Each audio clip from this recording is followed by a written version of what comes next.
This is the Birth, Baby, and Life podcast, and we're standing for women and girls in episode number 203.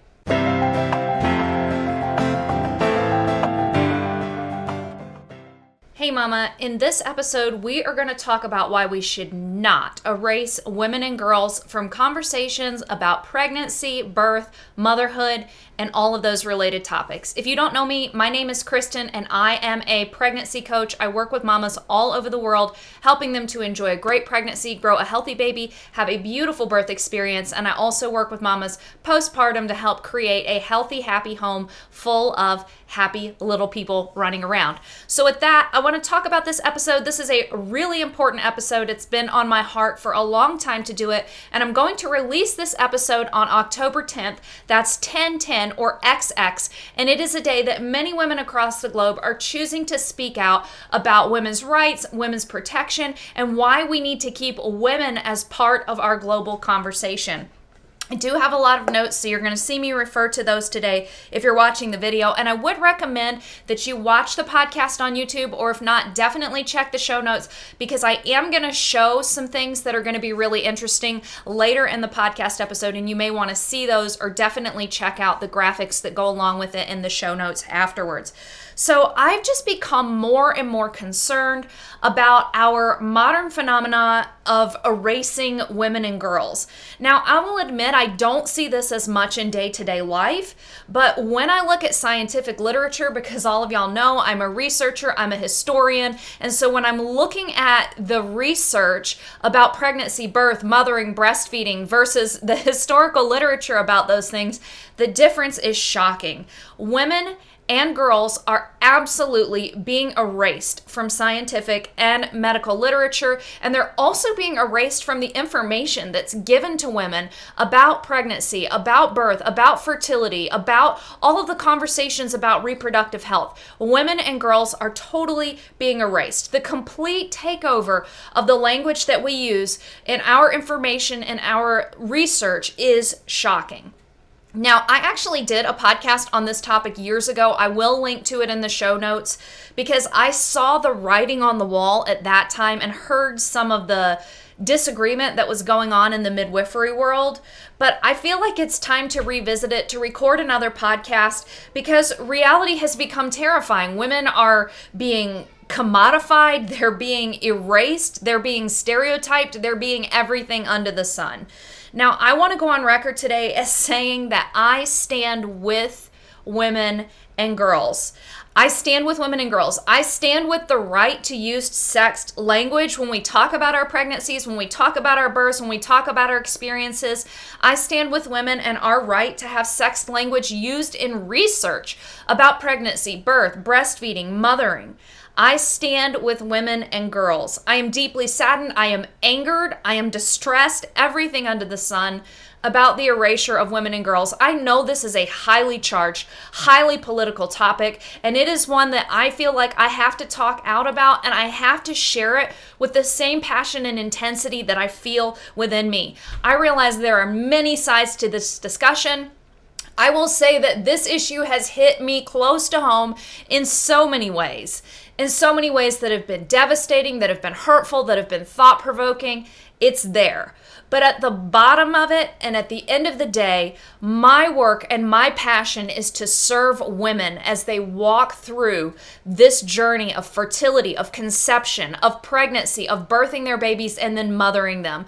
And I do not feel like we are serving this upcoming generation, the present generations, in any way by removing women or erasing women from those conversations, and certainly not by erasing women from the scientific research where we have fought so long and so hard to be seen not as a broken and dysfunctional man, but as a beautiful, powerful, intricate, complex, and wonderfully created womanly design. We do not need to backpedal, ladies. We do need to talk out about it. So that's why I'm talking out about it. If you disagree with me, I'm okay with that. We can have a civil discussion about that. If you don't feel like you can have a civil discussion, I hope that you're able to find people who are aligned with your viewpoint, but I'm not going to hide my viewpoint anymore.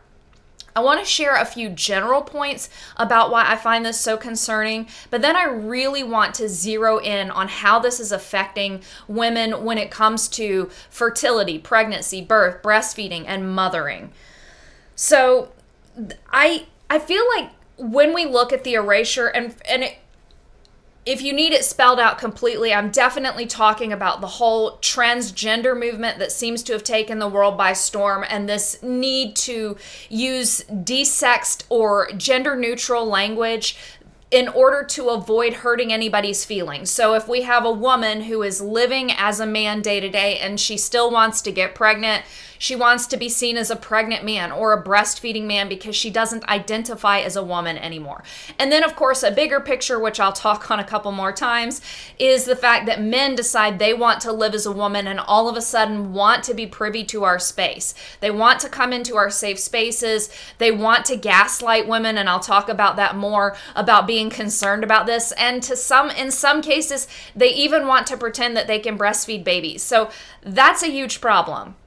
I recognize that some of the change in language that we see in pregnancy and birth literature and research is for the former, for women who are now living as a man. And I don't necessarily want to discredit anybody's experience or struggles. I believe that those are struggles with identity and mental health that are valid. I don't believe that a man can be a woman or vice versa, and everything that I've studied in the world of pregnancy, birth, embryology, sex, gametes are binary. You have sperm, you have eggs, you have boys and girls. That's really it. So I think when we look at it at the bottom on a fundamentally biological level, that's where it is. But I do have compassion for where individuals are in their journey. And if an individual came to me and was on that journey and struggling or trying to find themselves or work through that, and they wanted me to, I would talk with them with compassion. I realized many of them would write me off as being unsafe. But I'm talking on a broader whole about the erasure of women in order to change the language to perhaps be more sensitive to those few individuals, because truly, it's only a few. We are seeing a social contagion where there's probably many more, because as soon as somebody seems to have any sort of mental distress these days, they're being told, oh, it must be because you were born in the wrong body. But the reality is you are not separate from your body, and your body is for you. And I think most of us can raise our hands and say we've had a lot of issues with our bodies. I even chose to wear a flannel shirt today because I am through and through a total tomboy. I was a tomboy when I was growing up. I shudder to think about what it would have been like to be Kristen, little tomboy Kristen, who wore skater jeans, had her hair cut short, hung out with the boys, did not get along with the girls. What it would have been like for me growing up today, what messages I would have gotten, and how the potential to completely devastate my life would have been there, and how different my life would have been. You can't go back to a counterfactual. Maybe it would have been okay, but when we look at transgender medicine, what we see is it's creating lifelong medical patients and big bucks for hormones, surgeons, all those sorts of things. But is it creating a better quality of life in the end? Is it creating better health? Probably not, because you're going against biology. Now, again, I said we're going to start off with some general conversation. And those are general things. And another thing that I want to say is I definitely feel like this is a huge issue when we look at what we're doing to children, or when we look at the mental maturity that we're assigning to children on this one issue and only issue, yet it is probably the most devastating issue that we could say, oh, you know what, you're right. Because when we have a young person come to us and they say, you know what, I don't feel right in my body, instead of what we would have said in the past, which is, well, everybody goes through puberty and they feel kind of awkward and it kind of sucks, and you're probably having trouble with the other girls because you know what, girls can really be kind of vicious and mean. Instead of those messages, we're like, nope, you're a boy. And then we literally allow these young women who are confused and caught up in this social contagion and these TikTok videos that glamorize this, that are literally cutting off their breasts, or young men that are literally having their penises surgically removed. And then those young people have to live with that for the rest of their life. Yet at the same time, we'll say, well, brains aren't mature until the mid-20s, or we'll say about sex, you know, a young woman can't consent, or a young man can't truly consent until their XYZ age, but yet they can consent to major surgery and to the removal of their fertility and all of this. It's just really mixed up. But again, I do feel like there are deep and important conversations that we need to have about the guinea pigs that we are making our children into, and the abusive behaviors that on a societal and medical level are happening to our young people. Unfortunately, places like Europe are starting to put on the brakes and say, wait, let's revisit this before we do this to these young people. But again, let's focus on mothers and women, because I feel like in many ways when we focus the conversation on children, on minors, which is a place where it should be focused, we also forget some of the effects of this that we're seeing in other areas. So hopefully this podcast episode will shine a light on that. But a couple of other general points before we get really specific into that are just, I think that we've seen a great impact on female advocacy, on women's rights, because we've seen this huge fragmentation in this movement. There's been a fragmentation about people for women's rights. There were mostly united voices. I mean, I think there's always people who have been skeptical about certain points. I have. But we saw mostly united voices about things like protecting women from sexual violence and abuse and harm, and helping young women feel more confident as young women and make it through puberty and those difficult years. And now there's fragmentation. There's fragmentation because there's some voices who say women's only spaces shouldn't be women's only spaces. If you have a man who is living his life as a woman, he should be there, and this, that, and the other. And so there's this fragmentation and a loss of unity on protecting women. And often it is women who are at the lowest level of the social structure who are most impacted by these, because all of the women who are in high places who can have these feminist narratives that include transgender people and all of that kind of stuff, you know, those women are often in upper echelons of society. They're not the ones who are really impacted by this. They're not the ones who are in the women's shelters. They're not the ones who are in some sort of sex-tied occupation. They're not the ones who are on the ground dealing with the fallout of all of these, you know, kind of what are ultimately intellectual or existential theories that are being played out in the bodies of children, in the erasure of mothers, and in the harm of women who are at lower social strata and who need these safe spaces and who need some differentiation between women's and men's work, and who need safe spaces to work to where they're not just commodified as a womb for rent, or, you know, there is women's work that is available for them and safe, and all of that gets erased, and all of those conversations get sidelined when the conversation becomes, do we let a man into a woman's space or vice versa? So there's division, and then there's even division in these groups about, do we allow men into these conversations that have traditionally been women's conversations or conversations between women's groups? There's just kind of a weakening of our collective efforts and a shifting of attention away from some of the issues that I talked about, like helping women find safety from abuse or sexual violence, helping young women feel confident in themselves as mothers. And there's even been a shifting away, as I talked about a few podcast episodes, a shifting away from looking at the effect of other things. Like when we encourage our young women and girls to focus on career, market, and that is your identity, then those women and girls are often losing the ability to become mothers, because the biological reality has not shifted, because our societal perceptions have. And so we're not really looking critically at that. We're not really having conversations about that, because this red herring over here of men and women's spaces, or to some extent women and men's spaces, but that's not as big a deal. The biggest deal with women is women are identifying as men or choosing to live as men, and then saying we need to change all the language out there for women because that's their choice. So there's all kinds of resources, discussions, conversations that have been diverted or even stopped because of all of this. And then we also see another big and general effect that we see is we've lived for years to try and make it so that things are more equal, yet all of a sudden some of our most rigid gender-based stereotypes are being reinforced. We see men parading around in their perception of what it is to be a woman, or their perception of femininity, and that's being put on display. Or we're seeing young women like I was, who are tomboys, who might not be neurotypical, who have divergent interests from the typical standard female norm, and all of a sudden you can't be a girl. It's like, I mean, I just think about me. I skateboarded, I roller skated or rollerbladed, I wore baggy jeans, I had short hair, I was obsessed with Sonic the Hedgehog Pokemon cards, and played with Legos. Now, I did play with baby dolls all throughout my little girl years. But that's really one of the only girl typical interests that I had. I like to draw, I like to read. When I look at my emotional responses, they were definitely pretty female, though maybe not a neurotypical female. But when I look at all of my interests, and I had these like serious, like, special interests, this is what I'm into. They were none of them except the baby dolls were girls typical. And so, but we're telling girls who were like me, you can't be a girl because you're not stereotypical. You don't fit in this mold of like this hyper female vision that society has said you must be to be a girl. And the same for a boy who may be more sensitive or have more typical interests or lack some of the boy typical interests like sports.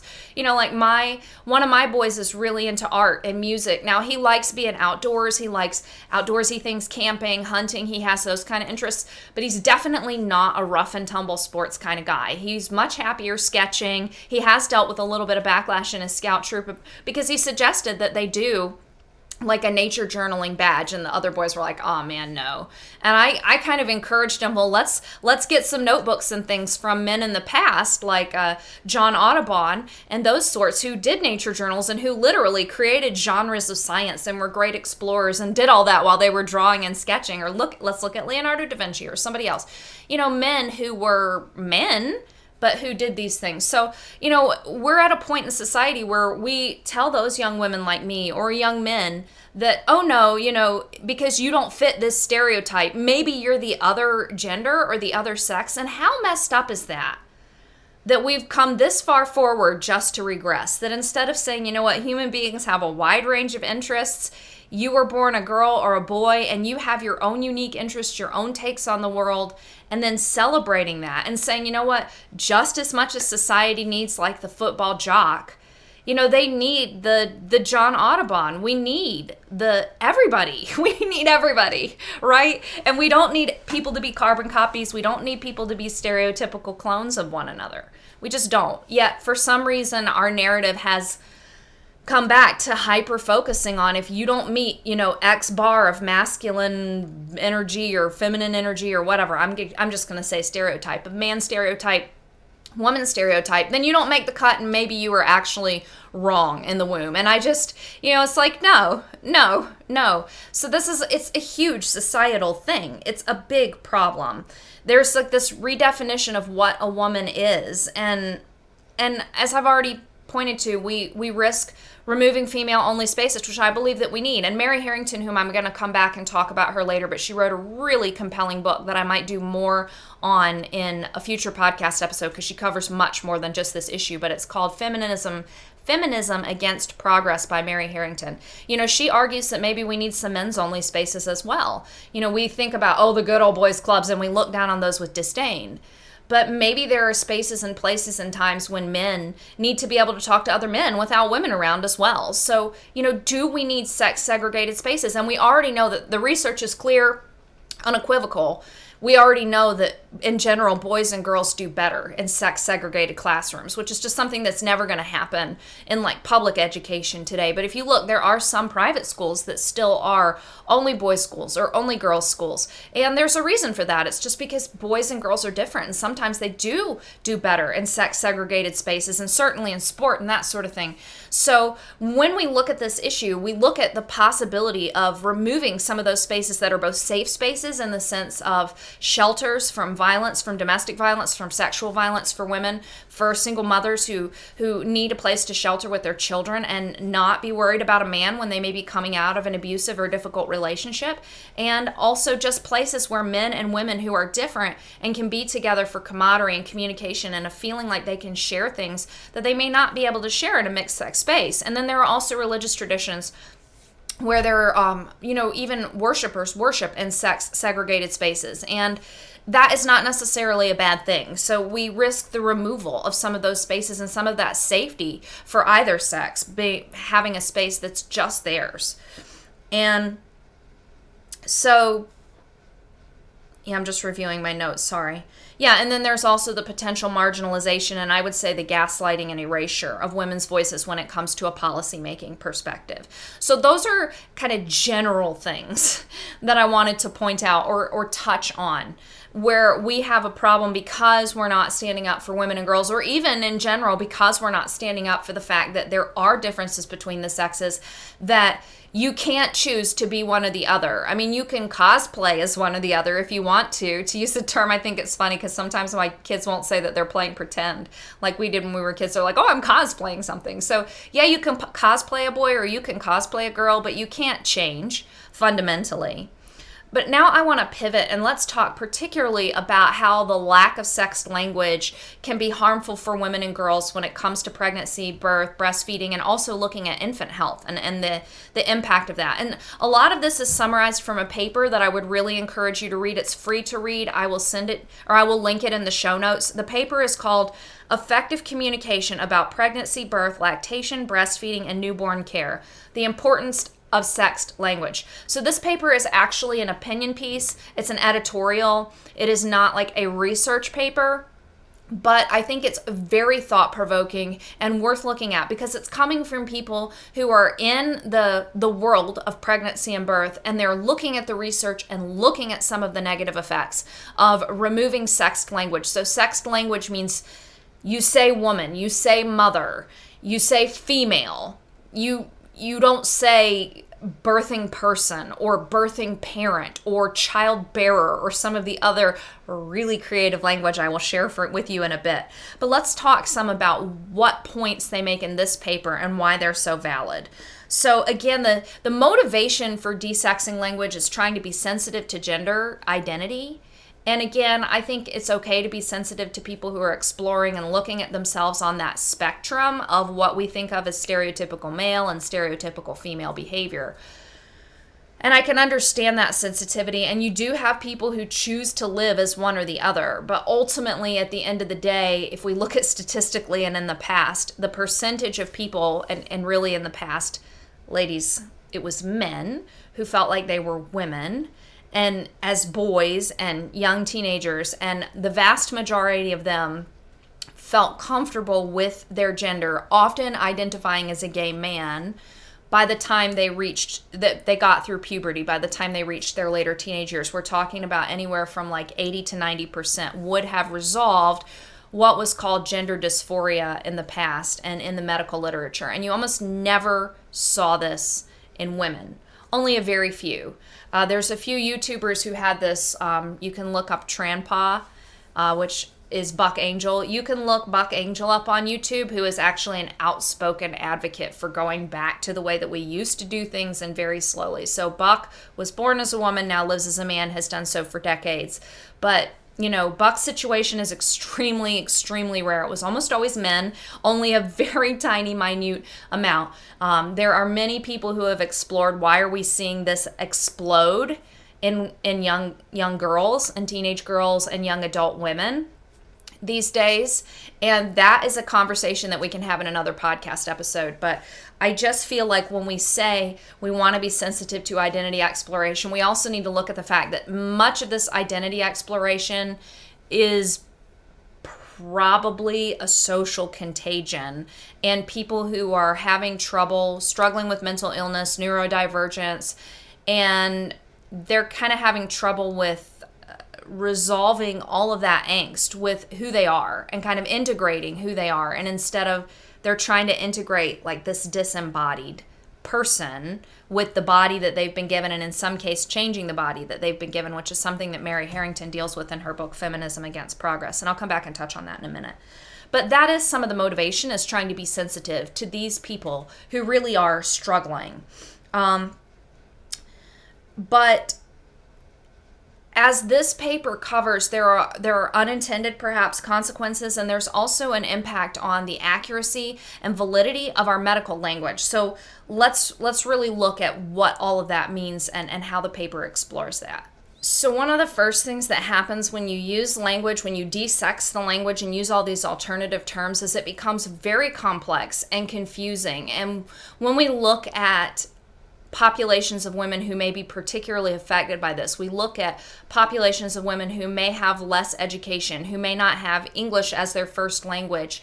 These women are, when I'm working on handouts and writing things for pregnancy and birth, there are times when I write at a high level. This podcast is definitely at a bit of a higher level, but there are also times when I'm working on handouts that I try intentionally to make sure that I'm writing on a level that any woman, even if I had, say, a young teen mom come along and find my material, she would be able to understand and really comprehend that it's not riddled with jargon or complex language, and even using, shorter, snappier sentences that are easier for her. But when we're introducing all of this alternative language and alternative labeling, it becomes a sense of jargon. And if you imagine a woman who English is not her first language, and then she may really struggle. So what we see immediately is that these papers and this research become more complex, and it's not as relatable to the women who may be reading it. So when we look at low literacy, non-native speakers,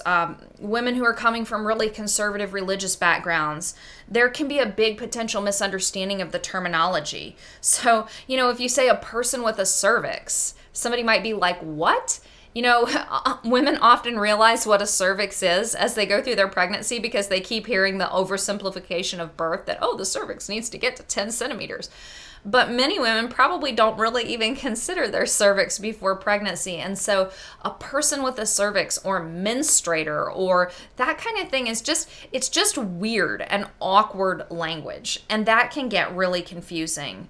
Not to mention the fact that this language is really very dehumanizing. And that's probably one of the things that turned me off initially, because it's really mechanistic, it's really objectification, and it's taking a woman, a human being, a person, and turning her into just something that's defined by a part of her body.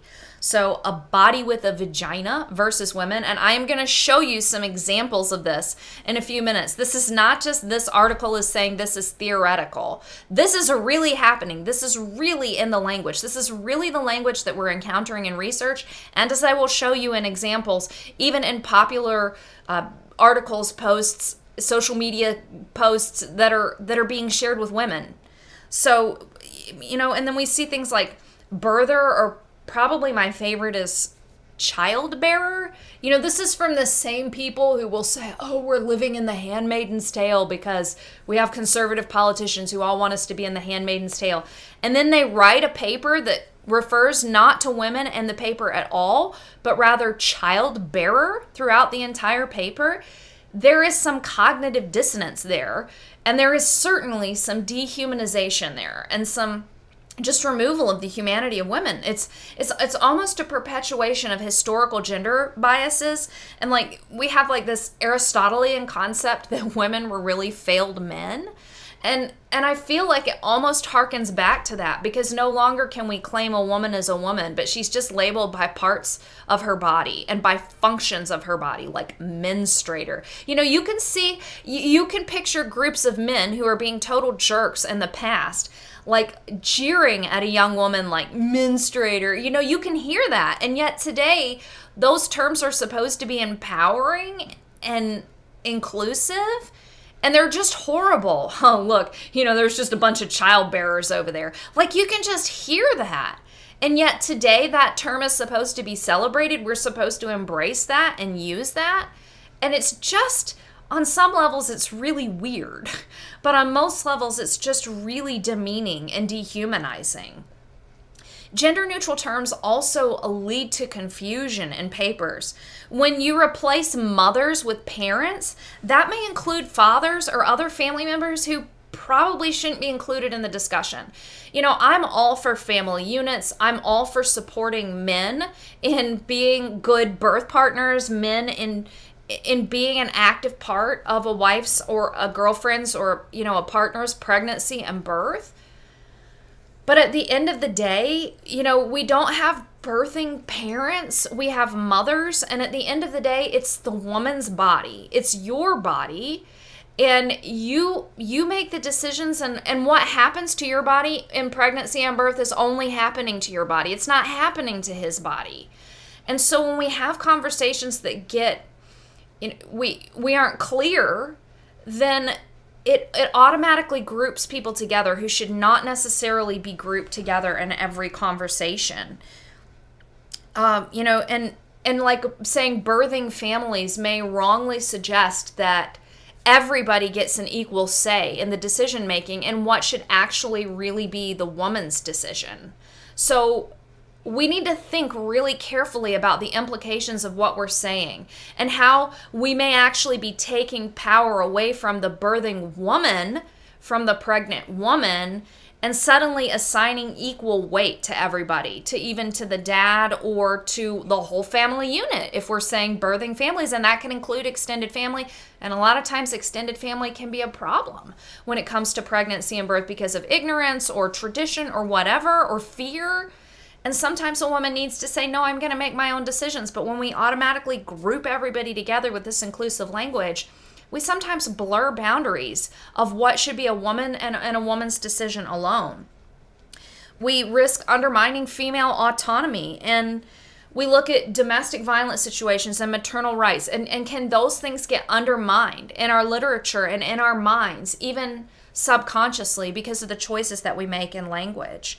And then when we're trying to communicate in a scientific way, we can end up misrepresenting health data. So they gave an example in the paper about COVID-19 data where they were talking about pregnant people versus non-pregnant people. And in reality, that data should all be talking about women.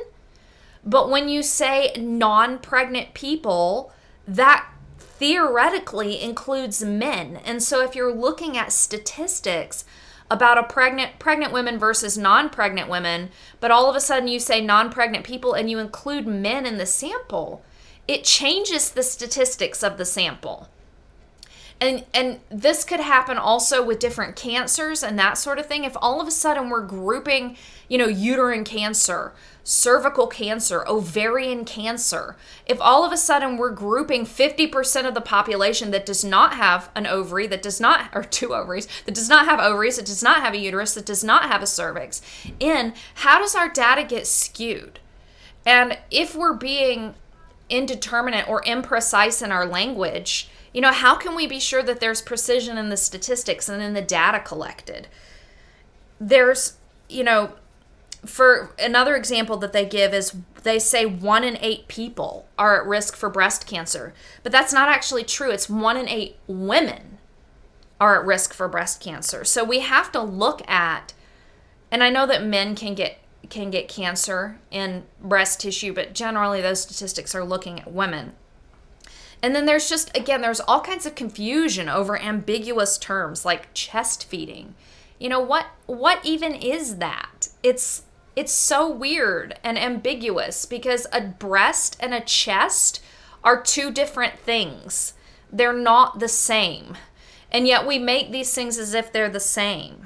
And then we have, in the public health sector, I would say it's especially egregious. And again, I'm going to give some examples because we're putting out all of this public health messaging that's supposed to be inclusive, yet it simply perpetuates this level of confusion. Like I said, for women who are already in marginalized groups, lower income groups, that kind of thing, or have lesser education, who may struggle with language and understanding, or women who this primary language is not their native language.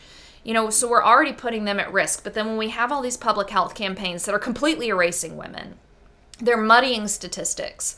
They're making scientific discourse and comparison difficult because you're including a percentage of the population that could actually, in reality, never be part of this discussion because men are not women. They cannot be women. They cannot breastfeed. They cannot have babies.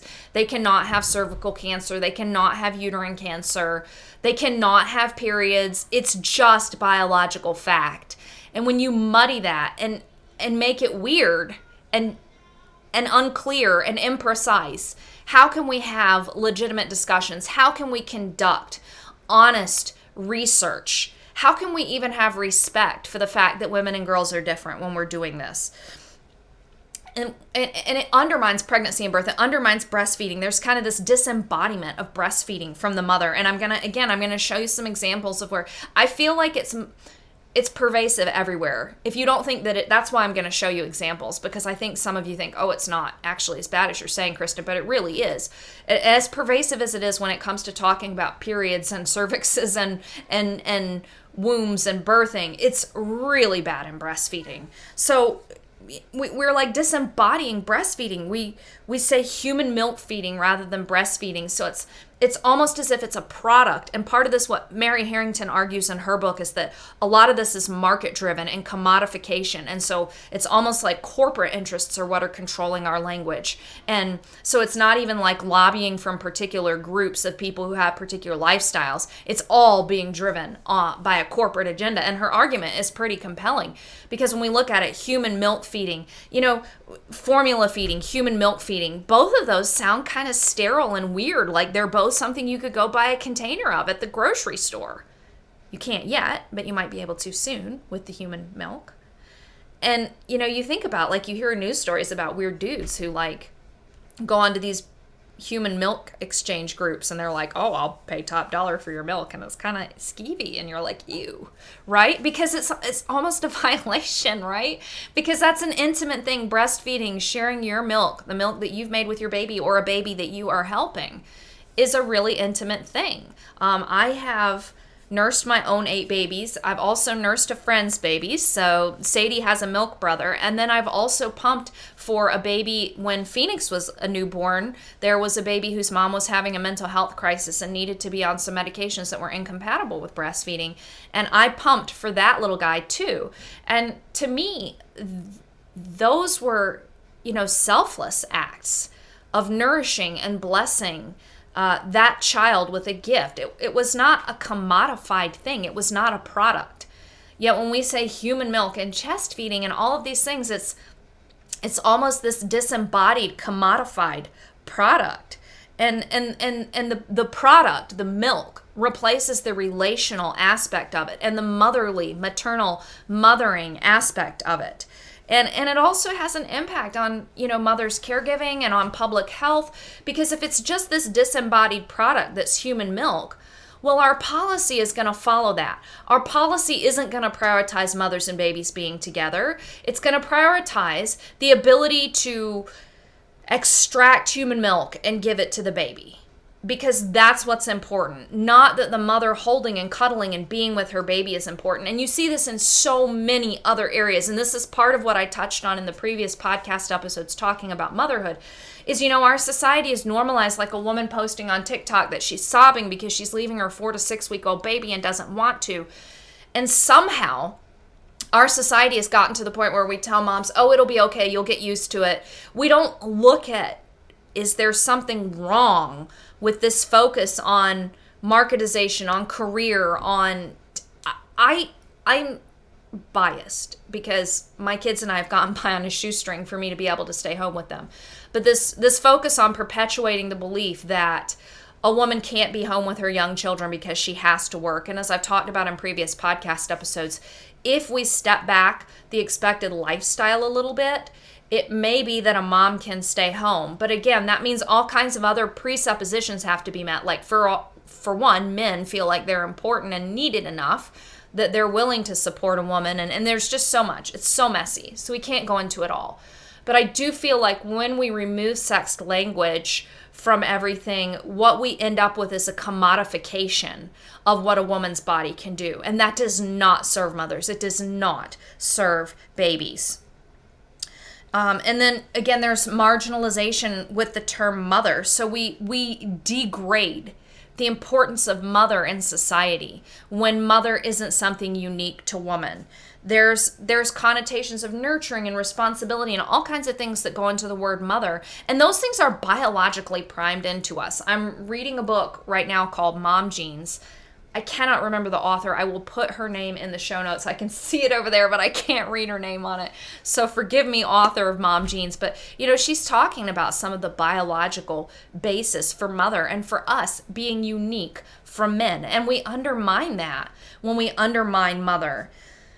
Mother has historically been very culturally significant. And often in societies, a woman was reached a point where she could step up in society and where she could be revered. And Like I mentioned, Mary Harrington in her book she's going to make a case. I don't know if I said this, but she makes a case for what she believes could be a solution to some of the problems that she highlights. And I'll talk about this a little bit more in a minute. But, one of the solutions that she points out is that pre-industrialization, men and women tended to work together and synergistically in a household that was a production unit for society. And the women's work tended to be the work that could be done with the children running around. There was a societal recognition that mothers had a part to play in the rearing of their children, and they needed to be with their children. And so their role in society was actually still as a working mom and as a producer, but in a role that was compatible with caregiving, at least when she had young children at home. And then also when we say it's all about the parents, we undermine the sanctity and the importance of the mother-infant dyad. Again, I am all for daddies. I am all for daddies having a close relationship with their children, and we know that men play and interact with their children in a way that is different from mothers and is also vital. But there is something so unique and so special about the mother-infant dyad, about the child that you have cared for and grown in your womb. And there is even a difference in the way that we just see women overall interact with babies and young children that is different than the way that men do. And we don't want to undermine that. And we don't want to undermine the importance of that, because what we reach as a society is the thing that says, just express your milk and go back to work, honey, because it doesn't really matter if your child is with daddy or if your child is with grandma or with grandpa. All of that is perfectly fine and valid, and everything is great. It's all wonderful. It's all equal. And so we remove any attempt by society to protect mothers and infants as a unique pair. We remove policy incentive on a governmental level to protect mothers and babies as a unique pair that should be together. And I see this as an attitude, and this is one of the things that's been so hard for me in becoming a single mom in the wake of abuse, is seeing that, society is there for you in the initial weeks, but then there's almost this, and it makes me, it makes me really upset. There's like this dismissing of the validity of supporting a mom being with her children. And you could argue that maybe policy needs to differentiate between women who willingly left a marriage that perhaps could be worked on versus women who are left in the aftermath of an abuse or abandonment situation. I won't get into any of that now. But what we see is like this wholesale belief by society of you should just get it together, you should just go to work, it doesn't matter, put your kids in school, they'll be fine. There's a complete lack of honor for the importance of a mother-child relationship, or the importance and need for us on a policy level or on a charitable donation level to support a mother who finds herself in that way. One of the biggest reasons that I would love to make a lot of money is because I would love to be able to support mothers in being home with their kids. And I know there's all kinds of caveats there, because you have some mothers who are struggling, who might put addiction or that sort of thing before their children. But again, I feel like if we're right there working with those women, walking with those women, supporting them, and I don't necessarily believe that it needs to be a governmental thing, because to me, the government is just going the way of society. Like I've seen so many churches and people of religious background who are willing to send money to little kids overseas while they watch the kids in their backyards hurting because their moms are trying to make everything work and are exhausted in the aftermath of abuse and terrible situations. And so we're going to send money to all these people overseas who may be in a bad situation, but we're going to ignore that in our backyard and just tell this woman, oh, you should go work at Burger King and work your tail off so that you don't have any time or energy for your children. Like that, and that, some of that degradation has been coming down the pipes. But I think that we only make it worse when we further divorce the uniqueness and importance of mothers and babies and that mother-child relationship by totally sanitizing the language and implying that it's simply a parent-child relationship and that mothers aren't really unique. We undermine that. So I'm just reviewing my notes, ladies. Yeah, and then there's all kinds of situations that are higher risk for women. Maternal mortality and statistics and reporting about maternal mortality. We've got disaster situations. So I'm recording this. We've seen, horrible hurricane-related disaster situations in the southeastern United States. And so women are vulnerable and at risk. Mothers and babies are vulnerable and at risk in those situations. And their needs, everybody has needs, but their needs need to be uniquely highlighted in those sorts of situations. Women in poverty, again, I've touched on that quite a bit. Women in at-risk situations these things need to be highlighted and seen for what they are. We see women, there's a disappearance of women in research and in advocacy, in advocacy, there's even a gaslighting of women going on. And that's really, really dangerous. Women replaced by people obscures mental health focus obscures maternal health focuses. And again, like I get emails from the Michigan Health Department every week that it's all birthing people and pregnant people. And it's just this obscuring and removal and erasure of women and the focus on them. And maternal health, it's called maternal health. I don't know what they're going to call it. I don't know what they're even going to call it when they decide that they need to remove maternal from maternal infant health. But how on a public policy level can you effectively advocate for women and the unique impacts on women and on our next generation and on babies if you can't talk about mothers, if you can't talk about women, if you have to group everybody together, because the impact is just not the same. Men are not struggling with peripartum cardiomyopathy. Men are not debilitated by hyperemesis gravidera. Men are not struggling with postpartum psychosis. That's just the reality of it. How can we be effective when we talk about public health and public policy if we're unwilling to talk about mothers and their unique challenges, and we're unwilling to talk about the mother-baby dyad and the importance of that dyad and holding that as sacred and supporting that, because that is literally the future of our nations. We also have workplace leave lobbying shifts from maternal leave to parental leave, and in the United States we just need overall better parental leave in general, but I would argue that we need to focus more on maternal leave because the mother-infant relationship is the one that is of primary importance in the baby's early days. And then there's also this kind of insidious thing with all of this, which is like and this is speaking of American or even Western society, but like we as Americans have decided that this gender identity stuff is the way that it needs to be, and then we're going to push that out to everybody else. We've seen some backlash with La Leche League internationally, and that the American-run La Leche League has pushed all of these policies out. And leaders internationally are saying, no, this is not representative of the way that women or even people in our culture and our society think. And you're just basically pushing your cultural agenda on us. And that's a valid thing to wrestle with, is are we pushing what we believe is the high and mighty agenda on other people who don't want that agenda? And I think that's worth considering as well.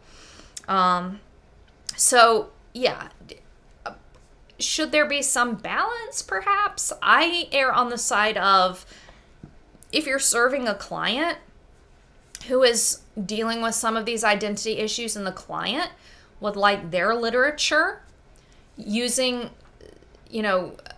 sex sanitized language, could you produce literature for your client? Yes. But on the whole, I feel like we need to speak to women in all of this. We really do. Now, I've been promising you throughout this, I know this is going to be a longer podcast episode, but I want to show you some examples in case you don't believe me that this is actually really happening on a widespread scale, because it is. Sit with me. I'm going to show you some examples right now. If you don't believe me, you should go subscribe to Millie Hill's weekly newsletter called The Word is Woman. She is an author, and she publishes this each week to document the lengths gone to erase women from discussions about women's health.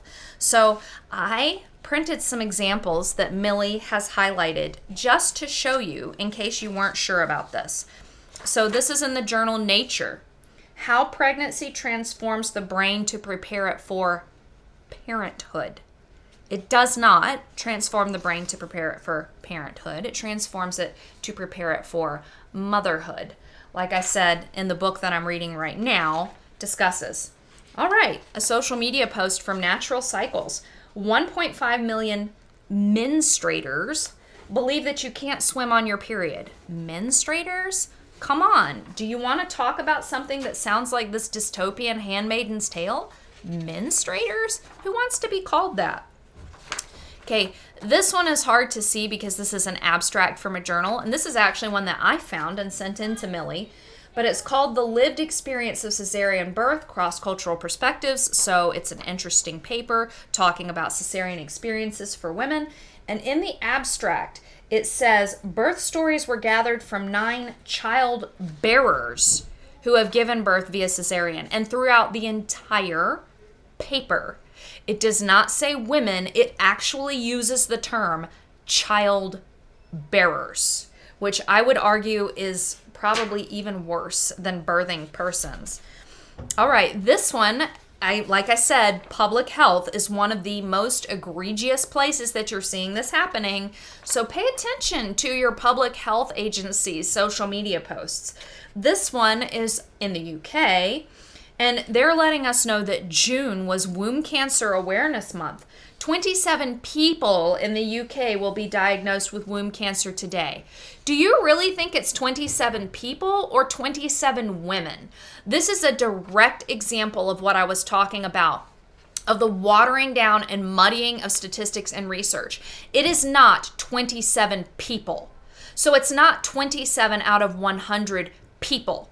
It's 27 out of every 100 women who will be diagnosed with womb cancer or whatever. It's not necessarily 27 out of 100, but 27 out of however many people. Let's say there's 100 people in the UK.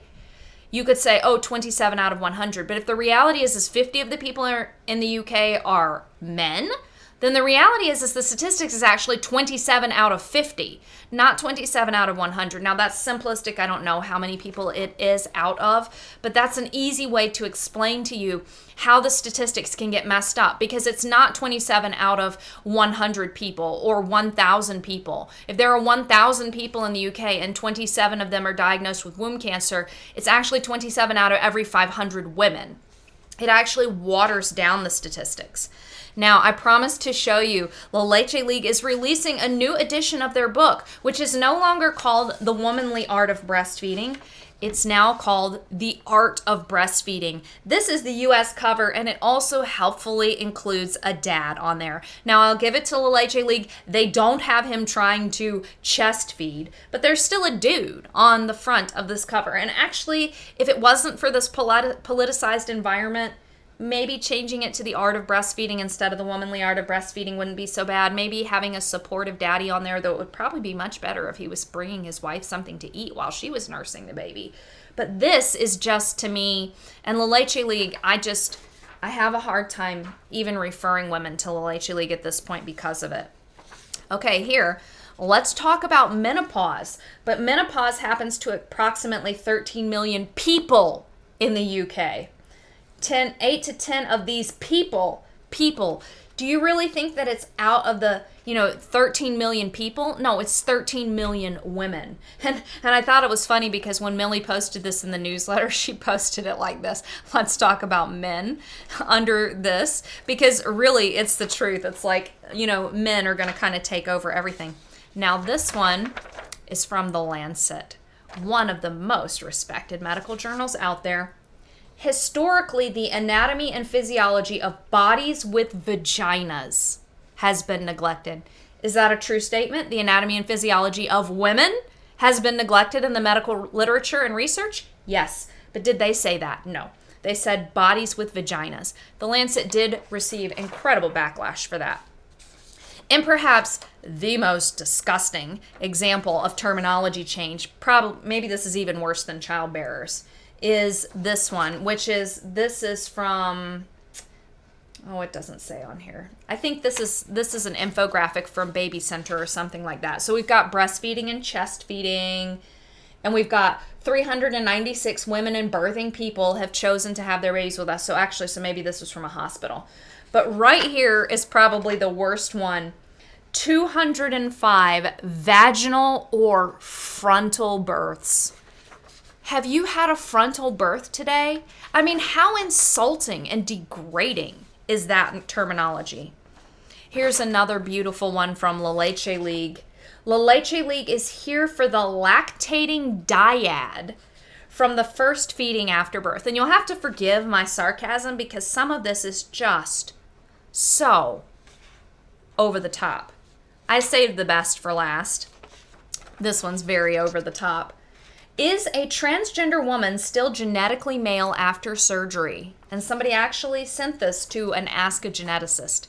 The answer is yes, because you cannot genetically change a man into a woman. So even if he has cut off his penis and had breast implants, he is still biologically male.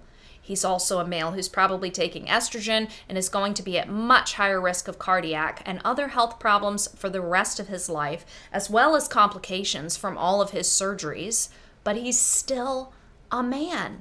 And the fact that our society is so confused that somebody submitted this question is a big part of the problem. So again, I wanted to show you those because I think a lot of people in your day-to-day life, you may not be seeing it as much, but it really is a big problem. And those are just a few samples. Like I said, check out, you can just search for it, but I'll link to it as well in the show notes. Millie Hills, The Word is Woman. She puts it out every week. That is a free newsletter to get. I think she eventually has the archives on her members only area, but she sends that full newsletter out every week for free.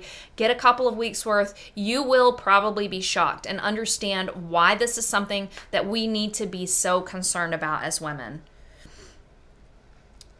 And like I mentioned this one already, but I get emails from the state of Michigan almost every week, and they rarely mention women or mothers anymore. It's always a birthing person or birthing parent or birthing families, and it just breaks my heart. So we as women are ceasing to exist at a time. The terrifying reality is that maternal health care is in crisis. Maternal and neonatal mortality rates are rising. We should absolutely not be erasing women. We should absolutely be focusing research on the physiology of pregnancy and birth, how we prevent pregnancy complications, how we help women have safe births, how we can support the mother-baby dyad in the early weeks, months, and years, because that is what is best for maternal health, for child health, and for our society as a whole. But we are so subservient to this agenda that wants to completely erase the distinction between men and women. And like I said, I think there are much deeper reasons for all of this. And I think that Mary's argument is very compelling, that there is a market that is being served by this, that this market is selling the lie. It's selling a lie that human beings are all the same and that we can kind of like meat Lego ourselves into being something that we are not. It is literally a big ticket industry when you look at how much people are making on medical transition and even the mental health care and even all of the accessories that go into trying to help these young girls bind their breasts, cut off their breasts, suppress their periods, take all this, and then and we're not even, I mean, I think it's just as tragic when we have a boy who, you know, this young man who literally castrates himself and does these things that it's just heartbreaking. It's really heartbreaking. And somebody's making a lot of money off of it. Somebody is making a lot of money off of the pain and mutilation of our child and our society. And somebody is making a lot of money off the derailing of an agenda that was at least starting to focus on maternal and infant health and what we could do to help that. So again, like I said, Mary Harrington, she explores the deeper implications of this in her scholarly volume, Feminism Against Progress. And like I said, it's wide in scope. It doesn't just deal with this issue, but this is a key issue, and it's really interesting how she ties it in. And I will likely discuss her work in more detail on a further podcast because it really deserves that. I might even see if she's willing to be a guest on the podcast herself. But like a rough sketch, and this is my interpretation of her argument, is that we had hormonal birth control, which we could celebrate, but it also created the perception and a market message that women are now exactly the same as men from a market perspective. And women who don't participate in the marketplace in the working world exactly the same way as men, or somehow losing a critical part of their identity. So we had birth control make it much more likely that women could do that. And now we have kind of this implied societal message. And this is what I talked about a lot a few podcast episodes ago, which I will link to in the show notes. Like, there's this implication that you're not a successful woman if you don't participate in the market the way that a man might. And this shift in mentality, which is to kind of believe that women are by default sterile, because the assumption by both men and women is that a woman is going to be on birth control, so she's going to be sterile, so sex is risk-free and she's free to be in the marketplace. And that has led to our culture, which really values hookup sexual encounters, and a culture that has ostensibly done this for love and passion and connection and freedom. But in reality, it's led us to a hookup culture, which is devoid of connection, devoid of passion. It's really terrible. I have a quote that I probably should have brought up from Mary. I'll see if I can bring it up real quick here, but where she talks about that sexual implication. But again, kind of following her argument, she says that, today women are commodified, stereotyped, exaggerated, and this is my paraphrase of her words. Their wombs are commercialized, and again, we have big booming industries, both the industry I talked about a minute ago, like the transgender medicine industry, plus this industry of surrogacy, of artificial reproductive technologies, because they're trying to help women be able to have babies when you skipped, because biology hasn't changed. We still have men and women still have a biological clock. That has not changed.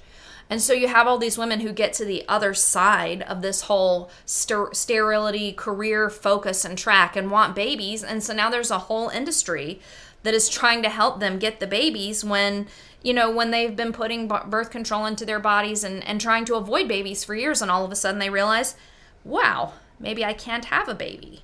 And that's really crushing, but that's a big part of this.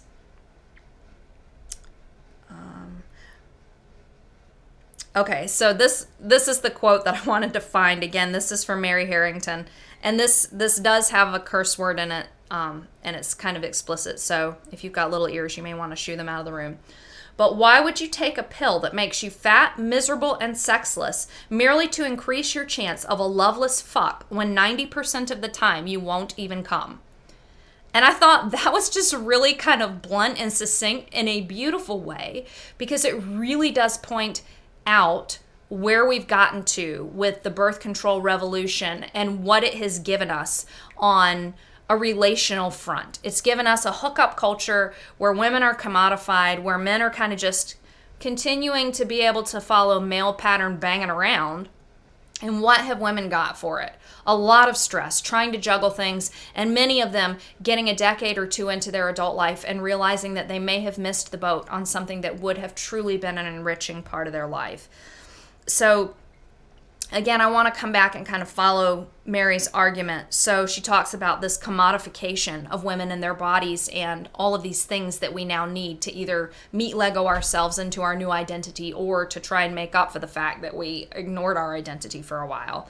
And she notes that people are really trying to live a disembodied life. And this, I think, is definitely a big key to all of this, because we live online so much where we literally are disembodied, except for our Instagram feeds. So we're really disembodied. So you really can be whoever you want to be online. And so the market then tells us, oh, you should get to be that in real life too. And it makes it much harder to resolve yourself with who you are, because when you're online, you can be whoever and whatever you want to be. So the market, it responds with like this expensive meat Lego hormone treatment, surgeries, all of that kind of stuff. And, the experience of being a woman is kind of portrayed as only a burden or as a choice. And so, there's just all kinds of levels of messed up there. Now, again, Mary details a lot more. She has an argument against kind of the 1950s housewife model, which I think is really compelling. And she discusses potential solutions. Like I said, I might bring her on in a future podcast because her book was just so thought-provoking. But I want to also argue that all of this meat Legoing and men and women's spaces rhetoric, it leads we're kind of circling back to the beginning of the podcast, it leads to a great danger for vulnerable women and girls, both in spaces like shelters and that sort of thing, but also vulnerable women and girls who are being gaslit, not only by narcissistic and abusive men, but by an entire society that tells them that they have to accept men who now identify as women in their safe spaces, in their safe conversations, and that they also have to accept their complete erasure from conversations about fertility, pregnancy, birth, mothering, cycling. So we're being gaslit on a societal level, telling us that we have to accept our erasure and our invasion. And that is really, really problematic. In other words, we are right back to hating women, and we are right back to telling them to sit down and shut up. And how is that in any way progress? Now we're erasing, we're not only telling them you have to go to another room, but we're erasing the most powerful and intimate parts of a woman's journey: cycling, fertility, pregnancy, breastfeeding, mothering. Women are biologically different. Women and girls deserve respect and honor and support when they are going through all of this. The mama baby is a beautiful, biologically designed unit. Women are biologically primed to want to mother and be with their children. As a society, we are not just doing a great disservice to women and girls when we deny the biological order, but we also erase the joy of mothering. And we reduce mothering and caring for children to a burden that can be ferreted out to anybody. Because the woman is more valuable when she is sterile and in the workplace. And that is a huge disservice to women and to our young girls who are growing up in this culture where the female parts of their body are a liability rather than an asset or even a source of joy. I think about it, are we harming generations when we so totally veered off conversations and research and moved them away from how we can support women and children and babies and the mother-baby dyad and create more safety and just a better experience and all of that? We need to create a society that doesn't tell women that they need to be sterile and childless to find fulfillment, or they need to be sterile most of the time and then, outsource their children out so that they can go and be part of the marketplace and be fulfilled. We don't, we need to create a society where women can be women and celebrated for their strengths. I don't think that any woman should be compelled to be a mother, but most women want to be mothers. And that should be supportive. And also, we should value men for where they can be really helpful, which is being present as a father and also being a provider to give the woman the space to be the mother that she may want to be for her children's early years. We need to stand with women and girls. We need to protect our daughters. We need to nourish and support our mothers at all stages of their journey. Ultimately, we need to stand up for women. We need to stand up for the right to have sex language. We need to stand up for the right to have discussions in our communities, in our churches, in our neighborhoods, and at a policy level. We need to stand up for women and girls and why we should be included in research and statistics as women and girls. And we need to stand up for women and girls so that our daughters and granddaughters realize that not only are we biologically primed for this, but that contrary to what society may have said for quite a while, it can actually be a beautiful and joyful experience if it is an experience that you want to have. And we need to acknowledge that the reality is that most women will want to have this experience and deserve to be supported, validated, honored, and seen in that experience.